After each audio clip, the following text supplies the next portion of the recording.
Selamat pagi pemirsa, selamat bergabung kembali dengan berita terkini bersama saya Rifki Aranta Fareza. Dalam 5 menit ke depan, saya akan membawakan sejumlah berita-berita aktual dan faktual dari kegiatan belajar mengajar serta tugas dari mata kuliah teknik reportase dan investigasi berita. Mari kita simak berikut ini. Pada kali ini, saya akan membawakan tentang 3 tema masalah yang telah diinvestigasi oleh 3 kelompok berbeda, serta observasi yang telah dilaksanakan pada pekan lalu. Kini, saya akan membahas secara garis besar gambaran-gambaran berita tentang mereka, sampaikan dengan ringkas dan mudah dipahami. Let's check it out.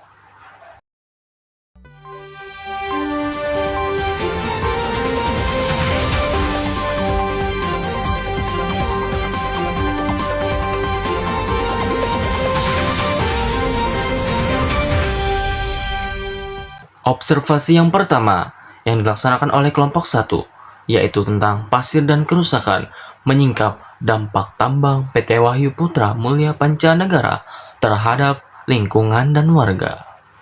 Kegiatan penambangan pasir di wilayah pesisir dan darat Indonesia telah menjadi bagian tak terpisahkan dari pembangunan infrastruktur. Namun, ketika pertambangan tersebut kurang tertata secara lingkungan dan sosial, dampaknya bisa sangat besar bagi masyarakat lokal dan ekosistem sekitarnya. Di wilayah kabupaten seperti Kabupaten Serang, Provinsi Banten, aktivitas penambangan pasir telah menimbulkan perhatian serius dari berbagai pihak. Di Desa Pancanegara, Kecamatan Pabuaran, misalnya terdapat banyak lokasi galian pasir yang telah mengubah landscape lingkungan dan kehidupan warga. Penelitian yang dilakukan di sana menunjukkan bahwa daerah pertambangan pasir terbesar di Kabupaten Serang terdapat di Kecamatan Pabuaran, Desa Pancanegara. Salah satu perusahaan yang beroperasi di wilayah ini memiliki izin usaha pertambangan pasir di Desa Pancanegara. Dampak lingkungan dari aktivitas tambang ini antara lain perubahan tata guna lahan, kerusakan vegetasi, potensi pencemaran air, masuk sungai dan sumur warga, serta peningkatan debu dan kebisingan akibat lalu lalang truk tambang. Sementara dari sisi sosial ekonomi, meskipun penambangan membawa peluang kerja lokal, banyak warga merasa keberadaannya lebih membawa kerugian, kerusakan jalan, desa oleh muatan truk berat, gangguan aktivitas sehari-hari oleh debu dan lalu lintas alat berat, hingga kekhawatiran terhadap kesehatan dan kenyamanan lingkungan tempat tinggal.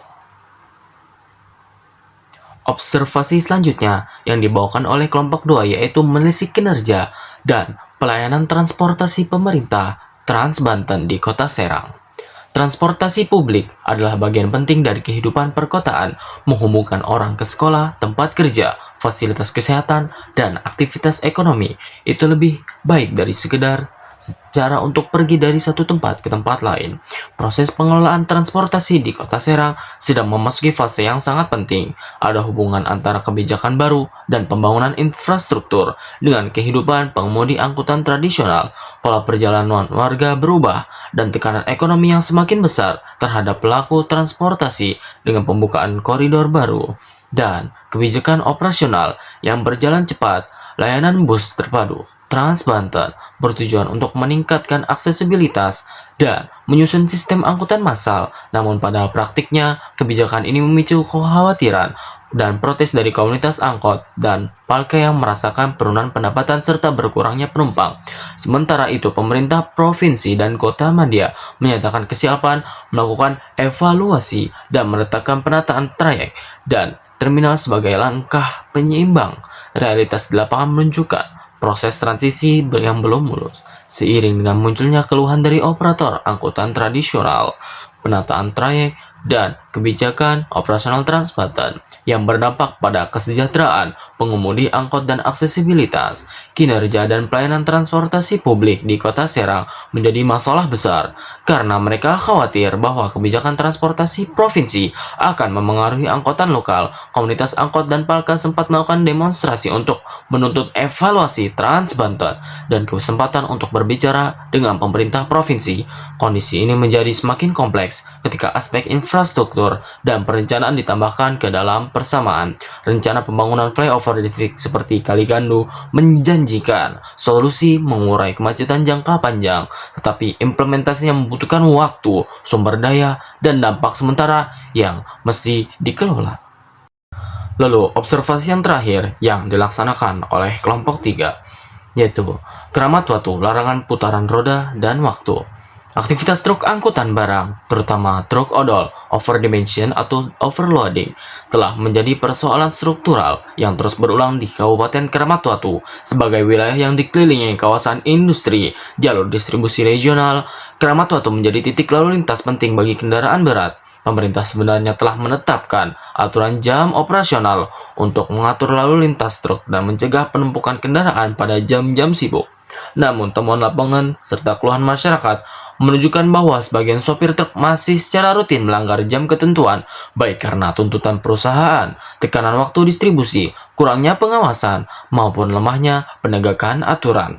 Fenomena ini menciptakan ketidakseimbangan antara kebutuhan industri dan kenyamanan publik, memperlihatkan adanya masalah yang lebih terkait manajemen transportasi barang di wilayah tersebut. Pelanggaran jam operasional tersebut memicu serangkaian dampak kompleks bagi masyarakat. Di satu sisi, truk odol yang melintas pada waktu padat menyebabkan kemacetan berkepanjangan, terutama di ruas-ruas jalan yang kapasitasnya tidak sebanding dengan volume kendaraan berat.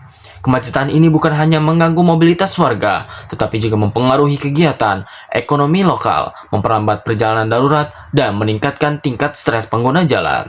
Di sisi lain, keberadaan truk dengan muatan berlebihan menimbulkan risiko kecelakaan yang lebih tinggi karena dimensi dan bobot yang tidak sesuai standar membuat truk sulit bermanuver, membutuhkan jarak pengereman lebih panjang, serta lebih rentan mengalami kegagalan teknik seperti remblong ataupun patahnya sumbu roda. Dengan padatnya pemukiman dan aktivitas warga di sekitar jalur truk, pelanggaran ini berpotensi menciptakan situasi yang membahayakan keselamatan publik.